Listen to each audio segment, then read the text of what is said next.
Hey, how's it going? It's your boy, Challenger Coach Adam Mobalytics here bringing you the 10.9 High-ELO update and Q&A video. As a disclaimer, any stats mentioned in these videos are a combination from Mobalytics, League of Graphs, as well as our own internal data that we collect, and when talking about low elo, we tend to focus on gold or plat with an even split on win rate to pick rate ratio, while on high elo, we tend to take Masters Plus, but due to low sample size, similar to what Riot does, we heavily lean towards play rate as an indicator for champion strength. I should also mention these stats are more like guidelines, they aren't absolutes, but I thought I'd just kind of explain our process a little bit better before diving into the video, which I'm going to do right now. Starting off in the top lane, our S tier roster will be Darius, Mordekaiser, Urgot, and in God tier, we've got Garen, Maokai, Nasus. For changes, we've got Quinn moving from B tier to A tier. The Q buff, I mean, it wasn't super impactful or anything. The real buff to Quinn was when Sanguine Blade was buffed. I mean, it just doesn't feel right saying like that. Let's run it back. Okay, so when Sanguini Blade was buffed, Quinn just started to snowball way out of control during the laning phase a lot easier, which is all she's good for anyways, especially when slapping Renekton mains around. Speaking of Renekton mains, he drops from S tier to A tier. I mean, it's just, a lot of it has to do with matchups. Things like Maokai and Quinn are way more popular now, and because of his poor late game in low elo, he's just not doing as well as before when people first noticed that Bork was really overpowered on him. We then added Kayn to top lane as a pretty viable solo laner thanks to the buffs to his Q mostly, but it seems like Riot intends to nerf it fairly soon, so have fun with it while you can. We also dropped Aurelia off the list and right to the Shadow Realm where she belongs, because at least in low elo she's got around a 46 to 47% win rate, and it's a difficult champion who offers pretty much nothing from behind and who isn't even that strong in high elo, so she definitely does not deserve a place on this list. That means that our featured highlight change will be Maokai ascending to God tier status. He is just simply the best tank in solo queue in the game, at least for top lane, and it shows because he's only got one real losing matchup, which is Mordekaiser, and he just gets absolutely murdered by that. But he does well into pretty much every other matchup. Now this doesn't mean that he's gonna win every laning phase, that's not what these stats are about. It's the fact that even when he loses the laning phase down by 100 CS, he outscales them and is more valuable than those champions anyways. That's why he has winning matchups into almost every top laner. He's just getting a slight nerf on the next patch, don't worry too much about it. So just continue to abuse him while you can, because I know when I'm filled to top lane, I definitely do. Over to you, Ryan. Alright, moving on to the jungle, and yeah, Adam lost his privileges to talk about jungle for this video as he roped me into a bet and I had no idea about it and ended up still losing. Anyways, starting off in the S tier, in the mighty jungle we have Master Easy, Zac, and Echo, with God tier being Kayn, Graves, and Warwick. For the changes we have Rengar being added to B tier as a viable champ as long as you one-trick him. And Wukong falls from S tier to A tier post nerfs as his win rate dropped from around 54 to 52% around gold to plat, as the nerfs to a champion's clear speed and farm heavy meta quite hurt a bit. We then shadow realmed a couple of champions, with the first being Jax due to our new focus on how the gold to plat bracket, and he just doesn't really fit as a jungler past silver as he's just too resource heavy and doesn't really farm as quickly until he completes items. And Karthus is the other champion we shadow realm simply because he's, you know, garbage. Post nerfs, dropping to a 46% win rate and barely getting picked up as his movement speed nerfs on a champion with no escape are very harsh, as if Karthus doesn't land all his Qs, he just gets ran down and dies by brain dead champs. I mean, easier to execute champs like Warwick. Alrighty, so let's talk about Kayn. Kayn's gonna go ahead and move from S to God tier, and since Season 10 started, he's received 6 separate buffs to his kit. This does not counter the changes to the jungle that are favorable to him, but the orb buffs plus the ability to actually skirmish gank and clear quickly have given Kayn an early game advantage. And when you add this all together, it just means that he can hit form faster to snowball and then outscale the rest of the competition. And both forms are currently really viable, which is a big plus for him because the incoming nerfs aren't really a big deal for jungle, so just pick up Kayn. Alright Adam, you can take back over. Thanks for that, Ryan. Moving down to the mid lane, our starting S tier roster will be Katarina, Echo, and Talon. And then in God tier, we've got Fizz and Diana. For the mid lane changes, we don't have too many, but we will be moving Lissandra down from A tier to B tier. The buffs didn't help her as much in low elo, and I think one of the main reasons is because people in that bracket haven't really swapped to taking Electrocute, which is much better for carrying in solo queue. And if you're looking to try out that setup, it is on our champion pages for Lissandra, so check it out. But more importantly than the Ice Queen, we've got Talon moving from A tier to S tier. There's been a big debate between Talon players and Talon enthusiasts or Talon abusers, whatever you want to call them, between going Electrocute lethality, Conqueror lethality, and Conqueror bruiser. The thing is that multiple Talon mains across multiple regions are doing well with all of those setups, so it doesn't really matter which one you're using, they're all pretty successful. Personally though, I'm a stats kind of guy, and Conqueror is doing way better in low elo. Same for the item setup. Bruiser Talon, where you're getting that Black Cleaver, the Death Dance, is way better in low elo because it's more forgiving. He just suits this push and roam meta style perfectly for mid lane and has the ability to just hunt down the enemy jungler, which is my favorite tactic on that champion. If you can hit 6 on Talon, or even at level 3, just roam into the enemy jungler, kill him on a buff, the jungler's probably going to have some pretty poor mental about it, flame his mid laner, and then you're going to pick up a free win off the Discord that you created. There is a backup plan though. If you can't find and hunt down the enemy jungler due to matchup reasons, it's okay. Just roam to bot lane. You're probably going to roam through vision, and you're going to end up killing them anyways. Perfectly viable for Talon mates. Happens all the time. He is actually one of my top 2 recommended one-trick mid laners right now, along with Katarina, so I highly recommend you pick up Talon. For the bot lane S tier roster, we've got Jinx, Ashe, Jhin, Caitlyn, and Ezreal. In the God tier, we've got Misfortune and Vayne. For the changes, we've got Kai'Sa going from A tier to B tier, and I know we've been flip-flopping a lot on our philosophy on this champion, and she's been moving from A tier to B tier pretty frequently on the low elo list, but we have finally settled, and we're going to leave her in B tier for a while on the low elo list, unless she gets buffed or the bot lane meta shifts and she gets a buff from it. Kai'Sa is a champion that is just not performing in this bracket right now.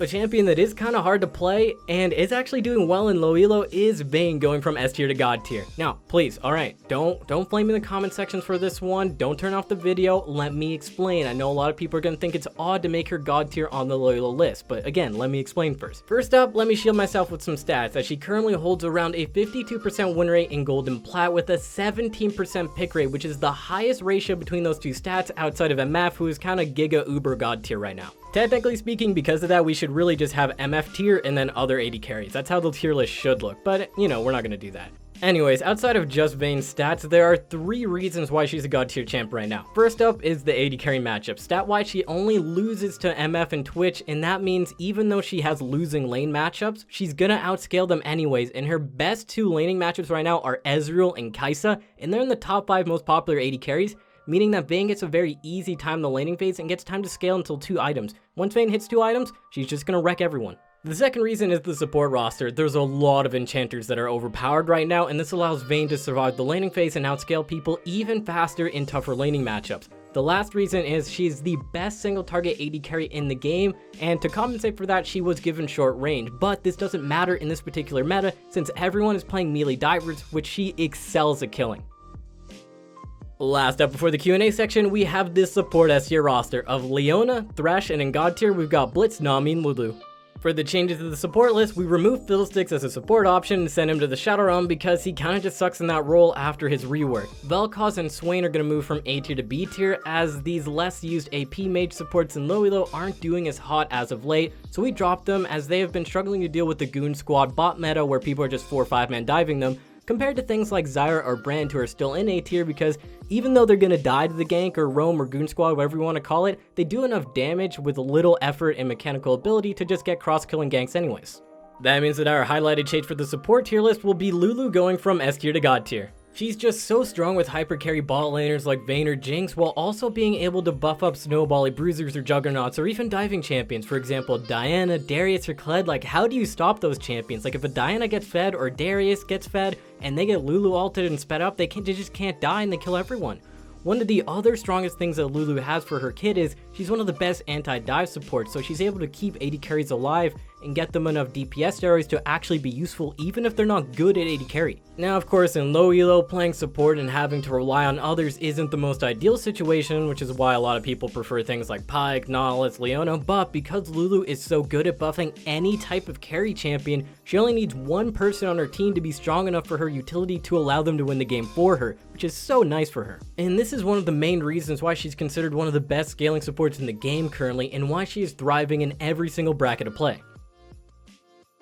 Our first question or comment for the Q&A portion is going to come from Flame of Anar from YouTube, who said, imagine putting diamond players in the same bracket as gold and below. Dude, seriously, you should have kept it as it was. Gold and lower is low elo and plat and higher is high elo. So when looking through all the comments for the last video where I actually mentioned this change, I saw a lot of concern brought up from a decent amount of comments as our low elo list now focuses on gold to plat data while our high elo list focuses on D2+. The first thing I want to explain with this shift is by focusing the low elo list on this bracket of play, it will allow our viewers to actually climb without having to change their champion pools extremely often, as the meta we present will be viable from iron to pretty much plat. But more, that's a little bit ridiculous ridiculous. That's a huge range of player skill level. How can the tier list still be accurate for me specifically? Well, you know what, Adam? I'm glad you brought that up. This is where champion difficulties come in. For example, on the AD carry list, we have both Vayne and Ashe who are highly rated. So people on the higher end of the spectrum, things like gold and platinum, they can lean more towards Vayne. And if they want people on the lower end of the spectrum, things like silver and bronze, they can lean more towards Ashe because she's easier. This is where difficulty for the champions come in, and it wouldn't be possible to pull off this kind of system without them. But Maury, there's still one issue I want to bring up, and that's low diamond players, like he said, don't actually have a defined place in this new setup. And you know what? You're actually right about that. They don't. This group of people essentially have graduated from the low elo tier list, but aren't good enough to go to the high elo tier list yet, and they're still in the transition phase.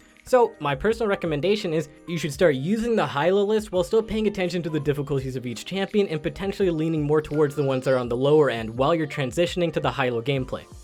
Our next YouTube question comes from Jerome Cimbellino, who asked, "Hey Mobalytics, I want to know how you would nerf Miss Fortune in this current meta. It's good that she's strong, but I think she needs to be toned down a little bit. Should they nerf her or buff her counters for more diverse AP carry picks?"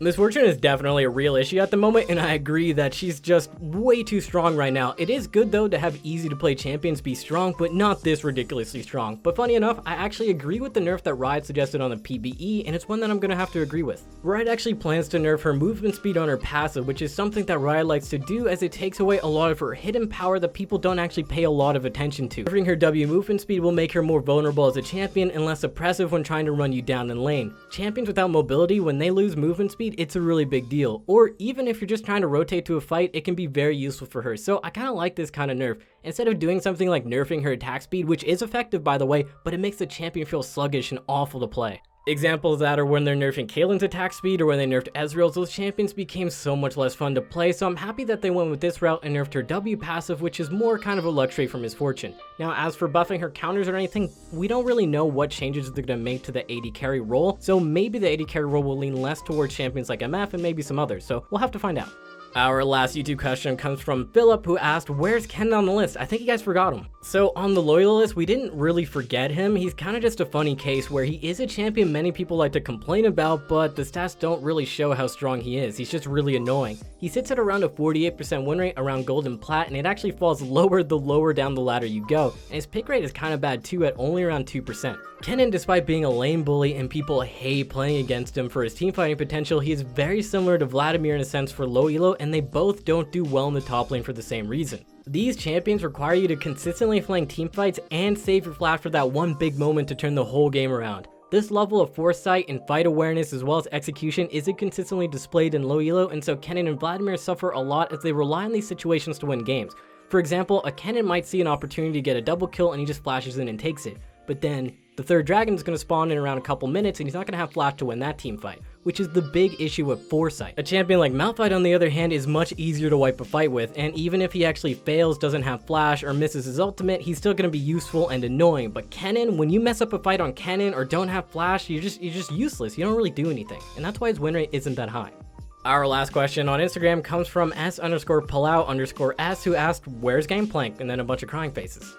Gangplank. His absence on the loyal list is actually mentioned pretty often in our comment section, along with champions like Kiana, and probably after this video as well, you'll see Aurelia comments too. GP, simply put, is just too hard of a champion to win in low elo. Now, I want to clarify that statement because his laning phase isn't actually that hard to execute. This is common for high skill cap champions that suck in low elo.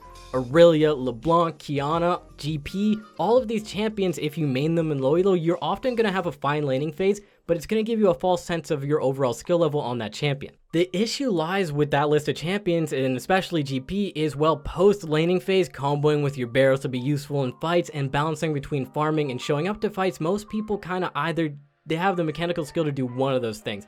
They're either going to blow people up in fights with barrels but not have the farm to do any damage, or they're going to have a bunch of farm and not have the mechanical skill to actually pull off all the barrels mid-fights that need to be landing. And if you're thinking to yourself, man, that doesn't happen too often, well, look at the amount of times you see those kind of champions with 12-3 scores. You know that 12-3 LeBlanc, 12-3 Kiana, who have like 50 CS at 30 minutes? They lose that game even though their KDA is good. Or the opposite. You got champions like GP with 200 CS at 20 minutes in low elo, but then they lose a fight at Baron, and then they lose 3 minutes later because they didn't actively use their barrels properly in a fight, and they didn't even pull off the DPS for all that fight that they took from their teammate. Which is why even in plat elo, he only holds around a 47% win rate and a 4% pick rate. That's all I got though, so thanks everyone for watching, and be sure to check out our other content on this channel, as well as at our site at mobalytics.gg. As always, I'm your host, Adam Moriarty Isles, and may the new and old Silica gods be with you.